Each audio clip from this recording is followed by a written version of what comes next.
So, Bri, tell me a little bit about yourself. You describe yourself as a masochist. Yeah. Explain what that is for those that don't know. So a masochist is somebody who finds pleasure in pain. Why do you find pleasure in pain?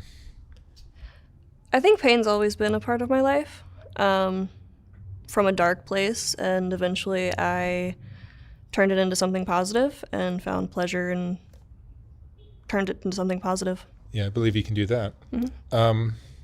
What was your childhood like? Chaotic. My mom has addiction issues, and we moved around a lot. School wasn't really my thing. There's a lot of bullying, a lot of mental illness in my family. Was your dad around? I have a stepdad. They got married when I was 7. My biological father wasn't really around. We just didn't really have any communication. Yeah. So you made the best of what you were given. Yeah. Any abuse in your childhood or anything like that? Suspected when I was really young. We don't know for sure. Yeah. More from my mom. Growing up and in my teenage years, she was very mentally unkind.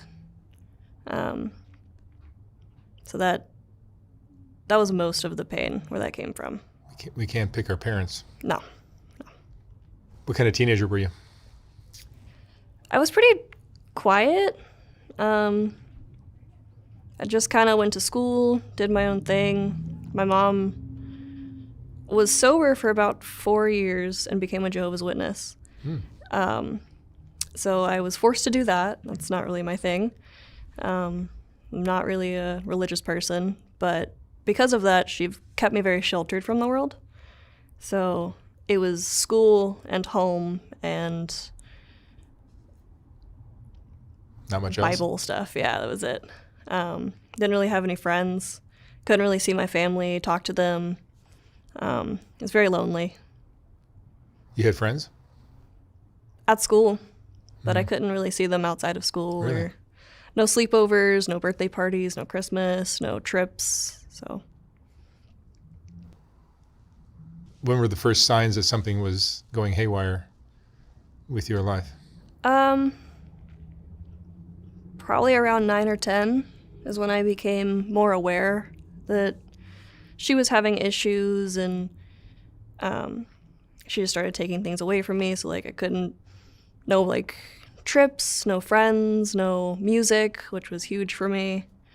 And as I became more aware of that, the pain on the outside started internalizing, which turned into a lot of self-harm.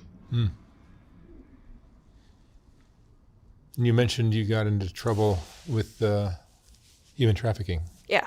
When did that happen? I was 17.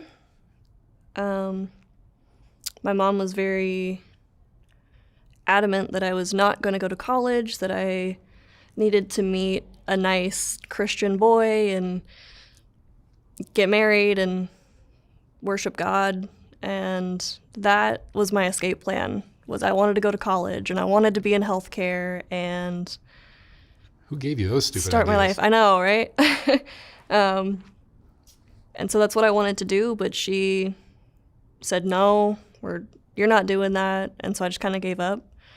And I had my phone, and I started talking to people online, and a man who was significantly older than me found me and used all of the issues that I had going on to promise me a better life, and ended up basically coercing me into leaving and moving across the country. My family came to find me. I was missing person for about a month, and they came out to where I was and tried to get me to go home, but the manipulation and mental abuse that I was already under without even realizing it was a lot. And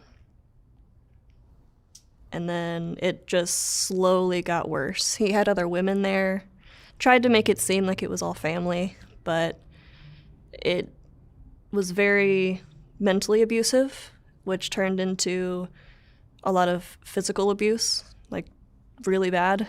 And his whole thing was money. He just wanted more and more and more from anything and everything he could. And so he started forcing me to basically sell myself.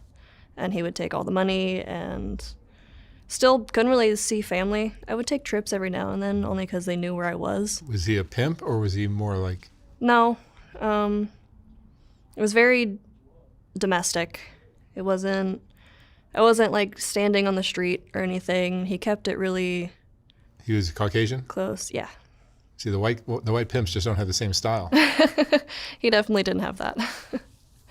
How long were you under his... Almost 5 years. 5 years. 5 years. Yeah. Wow. How old are you now?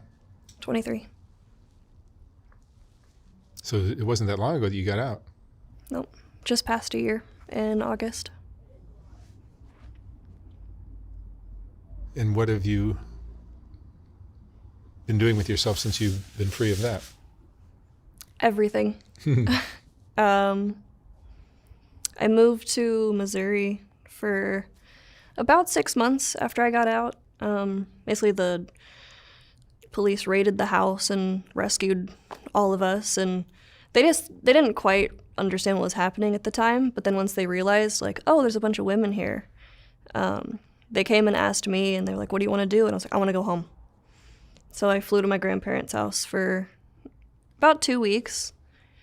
But I'm a very independent person. I need to do my own thing. So I moved in with some friends, lived there, got a job, saved up some money, realized that I really wanted to be in California. All my friends are here, better opportunities. Moved here last January. Just been working and going on adventures, going out with friends, taking trips, just anything and everything fun that there can be. Feeling a lot of pain? There has been a lot. No, but you say you're a masochist. Yeah. So tell me about that. How does that manifest itself? So I guess it kind of started when I was younger through the chaos, because I was self-harming, and at some point, I guess in my teenage years, I turned that into, oh, okay, this doesn't always have to suck. So I turned it into something positive and started liking it. Doing like blood play and like with like scalpels and needles are fun. Fire play. I've been my whole body set on fire. Set on fire? Yeah. Yep. So that could potentially cause a lot of scarring. No, it's done with alcohol, which burns very quickly. So it burns off? Yeah. Very quickly? So it doesn't burn. What would you say to like people watching this video saying, man, this chick is crazy? I know. I fully accept that. I always know that when I talk about things, there's going to be a lot of people who think that I'm insane or think I should be doing something different. I think that the opinions like that just come from a lack of understanding, or they've never experienced it. So What do people not understand? masochism, or really anything that they aren't or haven't done. And that's where a lot of judgment comes from, is we make like judgments. If people can't Something. understand that pleasure can be pain, then Yeah. they'll never understand Yeah. anything about your lifestyle. Definitely. And you discovered this when exactly? You think you saw that there's pleasure in this? I was younger, maybe 13, 14. And have you been pushing the Yeah. limits of what you'll do? Yeah. I had a pretty high pain tolerance from the beginning. I just kind of went for it. I liked that it was something I could control, how intense, and getting away from the outside world negative pain, and finding it to be fun and pleasurable.